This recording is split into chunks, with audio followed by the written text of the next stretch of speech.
Hello, fellow humans. Chris here again. So, yeah, it's a little bit cold. I am outside and it's a little bit cold today, as you can see. Um, just wanted to follow up on the conversation we had last night regarding the events of yesterday. Um, Today, I just wanted to talk a little bit more introspectively about it and kind of just comment on my thoughts on society and humanity, I guess, to an extent. Um, you know, a lot of what this show, if you can call it that, podcast, YouTube channel, is about the way people get their information, the way people process and apply that information, and just the sources that they use, and the way our biases and our subjectivity and all the stuff that makes us human, everything that makes us who we are, and all the influences outside, media, family, social pressures, and everything. They all work together to create this identity, right, of who we are, what we believe, what we perceive, and our biases and everything that goes into it. I have been fascinated over the last 24 hours in some of these conversations and threads that I've seen on various social media. First of all, I just want to address the fact that the president had his Twitter and his Facebook blocked, literally blocked yesterday, which I personally think was far too late in the game. It should have happened a lot sooner, but still quite fascinating to actually say that. I saw Mark Zuckerberg's post this morning on Facebook explaining why they chose to do that, and yeah, I mean, it's pretty incredible. It's not censorship for anybody that thinks that's the case. Not the definition of censorship. Again, censorship is when it's applied by the government. Donald Trump actually is an entity of the government. Twitter and Facebook are private entities. We know this. But with everything that's happened, I have just seen a plethora of views being shared by people who are anti-Trump, people who are pro-Trump. That stuff is kind of, understandable. I don't, in a vacuum, I don't understand supporting Trump. I don't understand standing by him at this point in the game after everything. But if you do, that's who you are, and I get it, I guess. It boggles my mind, but that's what it is, right? So there's people who are in support of what's happened, and there are those who aren't. Obviously, that's painting with a very broad brush. There's also people who are apparently Trumpsters, but they don't condone what happened yesterday, but they don't actually believe that those were Trumpsters that did that. They think that they were Antifa undercover. There's a lot of crazy stuff going on around there. But take those two sides out of it, right? Take the people like myself, who, if you've been watching me, you know what my views are on this. And then take out the people who are just purely pro-Trumpsters, who are supporting him to the bitter end here. There's also people who, and not some kind of gross anomaly. And where the conversation gets interesting is, like in this particular example that happened with me, the original poster was basically saying, is this making America great? Are we greater now? With the events of yesterday. And somebody commented, every politician has something going on, and I think his whole point was, it's all a distraction to distract us from the fact that we're getting screwed by both sides. The interesting thing about it was that I didn't believe that he was completely wrong in saying some of that, but I didn't think that it was the appropriate response to the point that was being made, which was that Donald Trump is responsible for this, to the extent that he has fueled the fire for this kind of thing to happen. He's encouraged it, he's condoned it, and as I said in the previous video, this is who we've known for him to be all this time. Alright, I had to switch trees. I had my little ones were not letting me have the quiet time that I needed.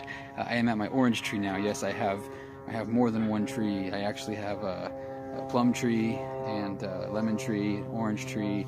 We've got rosemary bushes, and we have cherry plums. You know what? That could be a topic for another video. Back on the topic here. The point was just that it seems that there's a group of people that act as if Trump is just another example of corruption in politics. And my point was that, yeah, I mean, the government on a whole is not particularly looking out for us. I'm not going to argue that, but it's a false equivalency to act like the stuff that's going on now is just another iteration of the same stuff that's been happening all along. They actually brought up the birther movement for Obama, and seemed to be implying that was the same kind of thing as people acting like Trump is a quote Nazi now, as if those are the same thing. And I just made the point to him that, you know, no, first off, I don't believe that the government on a whole is looking out for us. You know, you're not going to really get an argument from me there, but to the point of the conversation, it just seems preposterous to me that you would try to act like Trump isn't some insane, unhinged anomaly,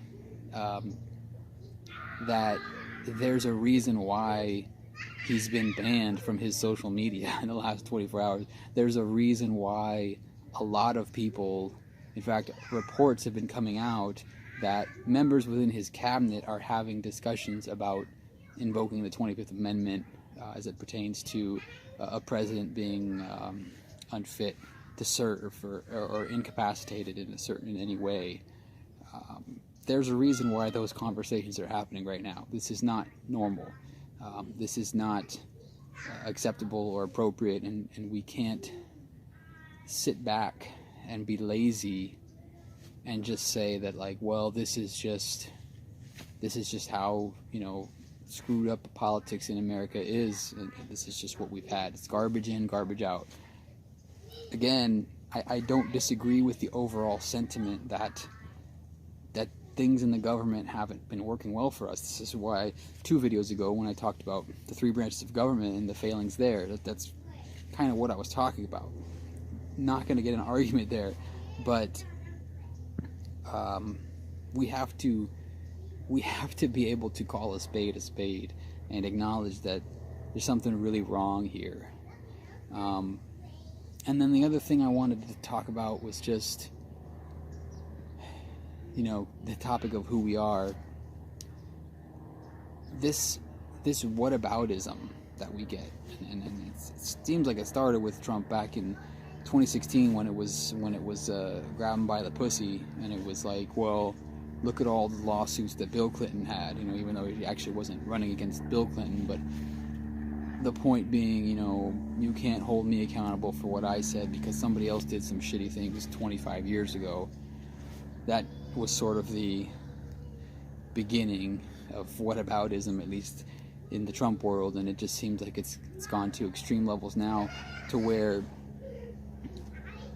the last 24 hours I've just been hearing so much about Black Lives Matter, and it just keeps coming up. And, you know, I think the thing that a lot of people don't get, and I don't think the people that are watching this right now, I don't think fall into this category. So I'm probably preaching to the choir. But a lot of people don't seem to get that, for one, the cause matters.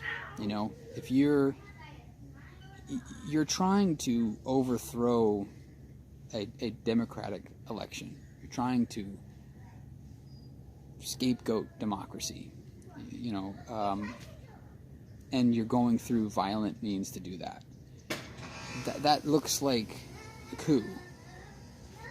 Your aim is to reinstate your dear leader. You're not fighting for justice, for equality. The people who participate in Black Lives Matter protests are not trying to take out the system of government that we have. They're not trying to underwrite or undermine democracy itself.